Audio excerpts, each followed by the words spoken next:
Association NCC Gujarat સિદ્ધપુરમાં નવી ભોજન પ્રથા આરોગ્ય શિબિર યોજાઈ. સરસ્વતી નદી કિનારે આવેલ દેવશંકર બાપાની તપોભૂમિ સર્વમંગલ આશ્રમ મુકામે 10 દિવસીય આરોગ્ય શિબિરનું આયોજન. નવી ભોજન પ્રથા પ્રચારક ગ્રુપ મહેસાણા દ્વારા નવી ભોજન પ્રથાના પ્રણેતા બીવી ચૌહાણની પ્રેરણાથી કરવામાં આવ્યું, જેમાં કોઈ દવા વિના ડાયાબિટીસ, મોટાપો, કેન્સર, કિડની, દમ, અસ્થમા, સોરસિયસમાં ચામડીના રોગ જેવા ગંભીર રોગોને કોઈ દવા વગર મટી શકે છે.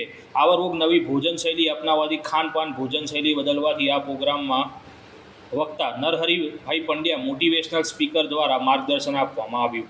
આ શિબિરમાં 50 લોકો રાજસ્થાન, મહારાષ્ટ્ર, મધ્યપ્રદેશ, હિમાચલ પ્રદેશ, પંજાબ, હરિયાણા, ગુજરાત, ઉમરગામ, સુરત, અમદાવાદ, વડોદરા જેવા અલગ અલગ જગ્યાથી લોકો શિબિરમાં આવ્યા. આ કેમ્પમાં લોકોએ લીલા શાકભાજીના જ્યુસ અને ઓર્ગેનિક કેસર કેરીનું ભોજન આપવામાં આવ્યું.